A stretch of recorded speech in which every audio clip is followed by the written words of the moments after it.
It was a chilly evening in late November when it all began. I'm a 27-year-old woman living alone in a small, quiet town. My house isn't old or particularly large, just a modest, modern place that I've called home for the past 3 years. It's situated at the end of a cul-de-sac, surrounded by trees that become dense and foreboding as night falls. That evening, I had just returned from a long day at work. The sun had set early, and the darkness outside was deepened by the overcast sky.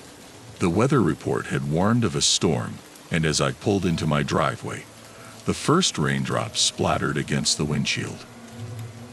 I hurried inside, eager to escape the cold and settle into my usual evening routine. After a quick dinner, I changed into comfortable clothes and curled up on the couch with a blanket and a good book. The sound of the rain tapping against the windows was soothing, and I soon became absorbed in the story, losing track of time. By the time I looked up from the pages, it was nearly 11 p.m., and the storm outside had grown much fiercer. The wind howled, and the rain lashed against the house with increasing intensity. I could hear branches scraping against the windows, a sound that usually didn't bother me, but tonight felt oddly unsettling.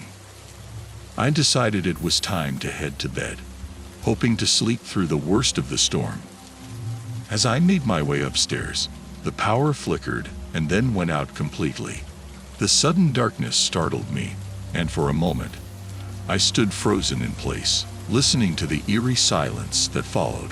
My phone screen was the only source of light, and I quickly turned on the flashlight feature, casting long shadows on the walls. I've always kept a few candles and matches in the kitchen for situations like this, so I carefully made my way back downstairs.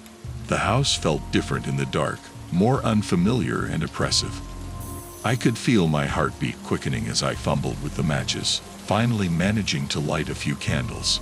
The soft glow of the flames provided some comfort, but the shadows they cast seemed to dance and flicker with a life of their own. With the candles lit, I decided to check the breaker box in the basement. The basement was unfinished and mostly used for storage. I rarely went down there, and the thought of navigating the cluttered space in the dark wasn't appealing. But I didn't want to spend the night without power. I grabbed a stronger flashlight from the kitchen drawer and opened the basement door. The stairs creaked as I descended, each step echoing loudly in the confined space. The air was damp and cool, and the musty smell of old cardboard boxes filled my nose. When I reached the bottom of the stairs, I swept the flashlight across the basement, illuminating stacks of boxes, old furniture, and the occasional spiderweb. The breaker box was on the far wall, and as I made my way toward it, I couldn't shake the feeling that I wasn't alone. The shadows seemed thicker down here, almost tangible, as if they were watching me. I reached the breaker box and opened it, relieved to see that nothing seemed out of the ordinary. I flipped the main switch, hoping to restore the power, but nothing happened. Frustrated, I tried again with the same result. The power was still out, and now I had no idea what to do. As I turned to leave, the beam of my flashlight caught something on the floor, a small, dark stain that hadn't been there before. Hesitated, shining the light more directly on it. It looked like a puddle, but it was thicker, almost like oil. My stomach turned uneasily as I knelt down to get a closer look. It wasn't oil, it was blood.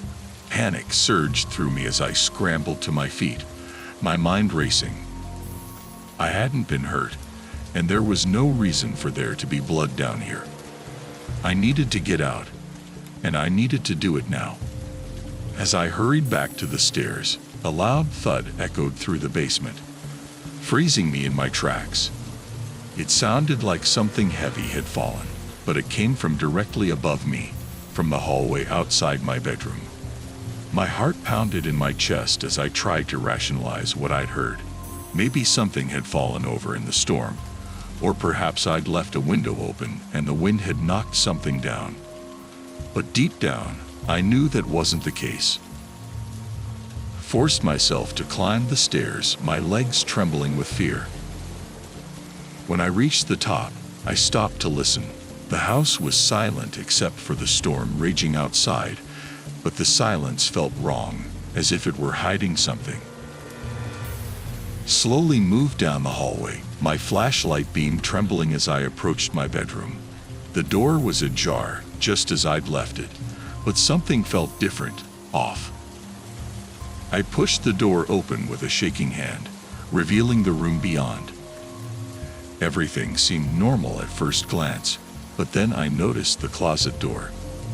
It was slightly open, a thin sliver of darkness visible between the door and the frame. I knew I had closed it earlier. I always did before going to bed. I approached the closet cautiously, every nerve in my body on high alert. As I reached for the handle, I heard it again. A faint sound, almost like breathing, coming from inside. My mind screamed at me to run, but I was rooted to the spot, unable to move. With a deep breath, I yanked the closet door open, the flashlight beam slicing through the darkness. The closet was empty, nothing but clothes hanging neatly on their hangers. But the feeling of being watched didn't go away. If anything, it intensified. Suddenly, the closet door slammed shut with a force that sent me stumbling backward. I dropped the flashlight, and it rolled across the floor, its beam flickering before going out completely. I was plunged into darkness, and for a moment, I couldn't breathe. I scrambled to find the flashlight, my hands shaking uncontrollably. When I finally grabbed it and turned it back on, I pointed it toward the closet door. It was now wide open, but the space inside was still empty. The rational part of my mind was rapidly disintegrating, overtaken by primal fear. I backed away slowly, keeping the flashlight trained on the closet. I needed to get out of the house, to run and never look back. But as I turned to leave, I saw it. A shadowy figure standing at the end of the hallway. It was tall, impossibly tall, with limbs that seemed too long, too thin. Its face was hidden in darkness, but I could feel its eyes on me, cold and malevolent. My body reacted before my mind could, and I bolted for the stairs, the figure behind me moving with unnatural speed. I could hear its footsteps, light but deliberate, as it closed the distance between us. Reached the stairs and practically flew down them, nearly tripping in my haste. Grabbed my keys off the kitchen counter and raced to the front door, fumbling with the lock as the footsteps grew louder, closer. Finally, the door swung open, and I burst outside into the storm, the cold rain soaking me instantly. I didn't stop running until I reached my car, throwing myself inside and locking the doors behind me. I started the engine with shaking hands and peeled out of the driveway, not daring to look back at the house. I drove to the nearest police station, where I breathlessly recounted what had happened. They followed me back to the house and searched every inch, but found nothing, no figure, no blood, no signs of a break-in.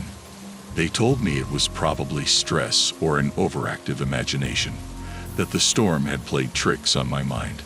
But I knew what I had seen, what I had felt. I never went back to that house. Packed up my things and left, moving across the country to a place where the nights aren't so dark and the shadows don't seem to follow you. But sometimes, when I'm alone in bed at night, I still hear it, the sound of footsteps in the hallway, a whisper of something watching from the dark. It was a Friday night, the kind of evening that felt both exhilarating and endless. My parents were out of town for the weekend, attending a wedding in another state, and my younger sister was at a friend's sleepover. That left me, a high school senior, with the house entirely to myself. I'd been looking forward to this weekend for weeks. A chance to unwind after the grueling monotony of school, without anyone around to interrupt my peace. After dinner, I decided to start my night with a marathon of horror movies.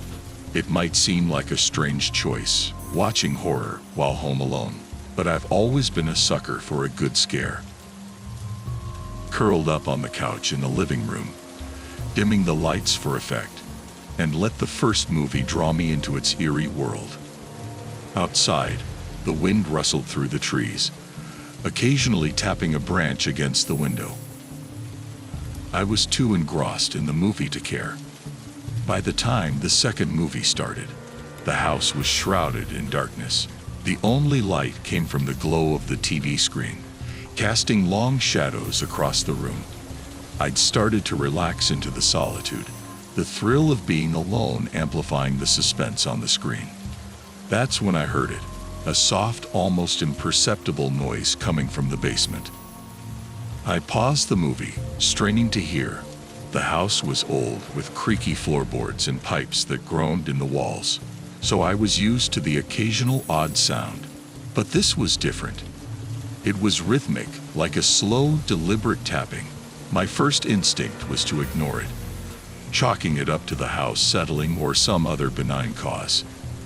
But the tapping continued, steady and unrelenting.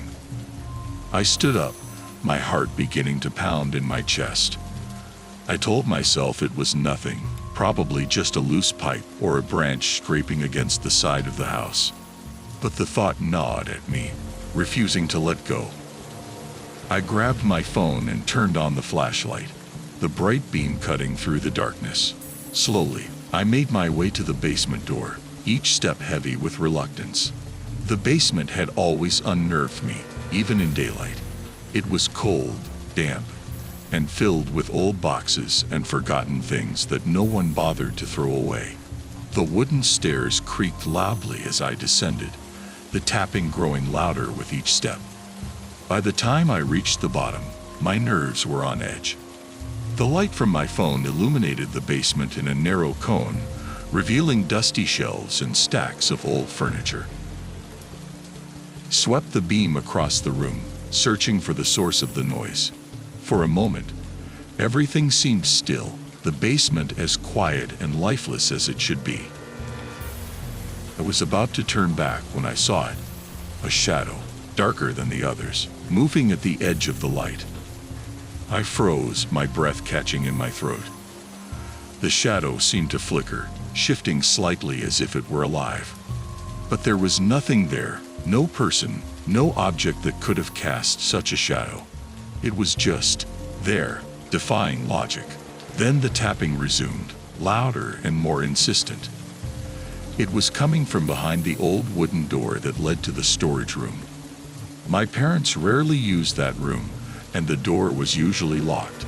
But tonight, it was slightly ajar, a sliver of darkness visible through the crack. Against every instinct screaming at me to run, I stepped closer. My hand trembled as I reached for the door, pushing it open with a soft creak. The room beyond was pitch black, the light from my phone barely penetrating the darkness. The tapping had stopped, replaced by a heavy silence that pressed in on me from all sides. Took a step into the room, my heart hammering so loudly I was sure it would give me away. The air was colder here, carrying a faint, musty smell that made my skin crawl. Scanned the room with my flashlight, but it seemed empty, just a few old shelves and boxes stacked against the walls. Suddenly, the door slammed shut behind me with a force that rattled the walls. Spun around, my flashlight flickering wildly. Panic surged through me as I realized I was trapped. I rushed to the door, trying to wrench it open, but it wouldn't budge. It felt as though something was holding it shut from the other side. The shadows in the room seemed to grow darker, closing in around me. My flashlight flickered again, the beam weakening as if the batteries were dying. In the dim light, I saw something that made my blood run cold. The figure standing in the far corner of the room, barely visible but unmistakably there. It was tall and gaunt, its features obscured by the darkness, but I could feel its gaze fixed on me. The figure didn't move, didn't make a sound, but I could sense its presence growing stronger, filling the room with a suffocating pressure. I backed away, my hands fumbling for the door handle, desperately trying to escape. My flashlight finally gave out, plunging the room into complete darkness. I was trapped in the pitch black, with only the sound of my own ragged breathing and the pounding of my heart. The air grew colder, and I could feel the presence getting closer, the darkness pressing in on me from all sides. I groped for my phone, but the screen was dead, the battery drained. In the silence, I heard a whisper, faint and chilling, coming from right beside me. I couldn't make out the words, but the tone was unmistakably malicious. The whisper grew louder, more insistent, echoing around the room as if there were dozens of voices speaking at once. Then I felt it. The cold hand brushing against my arm, sending a jolt of terror through me. I recoiled, stumbling backward and crashing into a shelf, sending boxes tumbling to the floor. The whispering stopped abruptly, replaced by a low, guttural growl that sent shivers down my spine. I didn't wait to see what would happen next. Threw myself at the door, pounding on it with all my strength, screaming for help. The door finally gave way, and I burst out of the storage room, scrambling up the basement stairs as fast as I could. I didn't look back, didn't dare slow down until I was back in the living room, the warm light of the TV the only thing that felt real. Slammed the basement door shut and locked it, my hands shaking uncontrollably.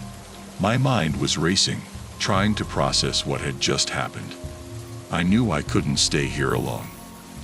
I grabbed my phone charger and plugged it in, waiting impatiently for the phone to power on. As soon as it did, I called my sister, my voice trembling as I told her I was coming to pick her up. Didn't go back into the basement that night. I didn't even stay in the house. I drove to my sister's friend's house, picked her up, and we spent the night at a motel. Didn't tell her what happened. I didn't have the words to explain it, but I knew I couldn't go back there, not until my parents returned. When they came back on Sunday, I tried to tell them about the basement, about the shadow and the whispering voices, but they dismissed it, saying it was just my imagination, maybe a bad dream brought on by too many horror movies. But I knew what I had experienced was real. The shadow, the whispers, they were real. To this day, I refuse to go into that basement alone. There's something down there, something dark and malevolent, that I can't explain. And every time I pass the basement door, I can't help but feel its presence, lurking just out of sight, waiting for the next time I'm alone. Emma was no stranger to being home alone. Her parents were both doctors, often working late shifts at the hospital, leaving Emma to spend many nights by herself. Their large old house sat at the end of a quiet cul-de-sac, surrounded by thick woods that seemed to whisper in the wind. Tonight was no different. It was a chilly autumn evening, and the wind outside had a biting edge to it, rattling the old wooden shutters. The house was filled with the usual comforting sounds, the hum of the refrigerator, the occasional creak of the floorboards, and the ticking of the grandfather clock in the hallway. Emma had settled on the couch in the living room with a blanket and a cup of hot chocolate, planning to spend the night watching movies. The only light came from the television, casting flickering shadows across the walls. Despite the familiar comfort, a strange sense of unease began to creep over her. As the first movie ended, Emma noticed something odd. The house had grown unusually quiet. The wind outside had died down, and even the floorboards, which often creaked under their own weight, were silent. Feeling of heaviness settled over the room, and the shadows seemed to stretch longer, darker. Emma shrugged it off, telling herself it was just her imagination, and got up to grab a snack from the kitchen. As she entered the kitchen, she heard it, a faint whispering, just on the edge of hearing. She froze, training to listen. but the sound faded away. The room felt colder than it should have been, and she couldn't shake the feeling that someone was watching her. She turned on the kitchen light, casting away the shadows, but the feeling of unease remained. The whispering didn't return, but as she walked back to the living room, she noticed something strange. The grandfather clock in the hallway had stopped ticking. It was an old, reliable clock passed down from her grandmother, and it had never stopped before. Emma frowned and tapped the glass, but the hands remained still, frozen at 9:17 p.m. Unnerved, Emma returned to the living room, trying to lose herself in another movie. But as the night wore on, the whispering returned, growing louder, more insistent. This time, it was unmistakable. It seemed to come from the walls themselves, as if the house were alive and murmuring secrets. She paused the movie and listened, her heart racing. The whispers were unintelligible, a low chorus of voices that sent chills down her spine. Suddenly, the lights flickered and went out, plunging the house into darkness. Emma's heart leaped into her throat as she fumbled for her phone, turning on the flashlight. The whispering grew louder, filling the room, surrounding her. It was no longer just a faint sound. It was a cacophony of voices, overlapping, murmuring, chanting. "Who's there?" she called out, her voice trembling. But there was no response, just the relentless whispering. She stood up, clutching her phone like a lifeline, and backed towards the front door. The floorboards creaked under her feet, but this time it wasn't the familiar sound. This time, it felt like the house itself was shifting, groaning, as if it were waking up from a long sleep. Emma reached the door and grabbed the handle, but it wouldn't budge. It was locked, and the key was nowhere to be found. Panic surged through her as she yanked on the door, but it remained stubbornly shut. The whispering grew louder, almost deafening now, and she realized with horror that the voices were calling her name. She spun around. I didn't stop running until I reached my car, throwing myself inside and locking the doors behind me. I started the engine with shaking hands and peeled out of the driveway, not daring to look back at the house. I drove to the nearest police station, where I breathlessly recounted what had happened. They followed me back to the house and searched. Emma's breath caught in her throat as the figure stepped into the dim light of her flashlight. It was a man, or what was left of one. His face was gaunt, hollow eyes sunken deep into his skull, his skin pale and stretched tight over his bones. His lips moved, but the voice that came out wasn't his own. It was the whispering, pouring out of him, filling the room. "Emma," the voices hissed. "Why are you here?" She couldn't move, couldn't breathe. The figure's hand reached out, skeletal fingers grasping at the air. The temperature in the room plummeted, and Emma could see her breath in the faint light. The walls around her seemed to pulse, alive with the sound of the whispers, summoning every ounce of strength. Emma bolted towards the stairs. She could hear the figure behind her, the whispering growing louder, faster, almost frantic. The stairs groaned under her weight as she ran up, the shadows seeming to chase her, reaching out with dark tendrils. She reached her bedroom and slammed the door shut, locking it behind her. The whispering was all around her now, coming from the walls, the floor, the very air. She backed away from the door, her heart pounding in her chest.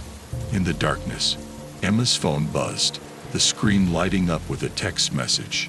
She grabbed it, desperate for some connection to the outside world. The message was from her mother. "We're coming home. Don't leave the house." Emma stared at the message, her mind racing. What did her mother mean? Why shouldn't she leave? The whispering grew louder, almost mocking her. She looked around the room, her eyes landing on the window. It was her only way out. She ran to the window and tried to open it, but it was stuck, the frame swollen from the damp autumn air. She pounded on the glass, desperate to break it, but it wouldn't shatter. Behind her, the door creaked as the figure outside began to push against it, the wood splintering under the force. Just as the door gave way, Emma found a small, heavy object, a trophy from her shelf, and threw it at the window with all her strength. The glass shattered and cold night air rushed in. Without a second thought, she climbed through, cutting her hands on the broken glass, and tumbled onto the roof below. The whispering followed her, spilling out of the broken window. But she didn't look back. She climbed down the trellis, her heart pounding in her ears, and ran across the yard towards the woods. She didn't know where she was going. She just knew she had to get away. Emma didn't stop running until she reached the neighbor's house. She banged on the door, sobbing, and the elderly couple who lived there quickly let her in, alarmed by her wild appearance and frantic story. The police arrived soon after, but when they entered Emma's house, they found nothing. No figure, no whispering, just an old house filled with creaking floorboards and drafty windows. They searched the entire house, but there was no sign of an intruder. Emma's parents returned shortly after, concerned but skeptical. They insisted that she had just been imagining things, that the old house had always been noisy, especially in the wind. But Emma knew what she had heard, what she had seen. That night, as she lay in the guest room at her neighbor's house, she couldn't sleep. The wind had picked up again, and the old house across the street stood dark and silent. But in the stillness of the night, she heard it, a faint whispering, carried on the wind, calling her name. And she knew, deep down, that whatever had awakened in her house wasn't finished with her, not yet.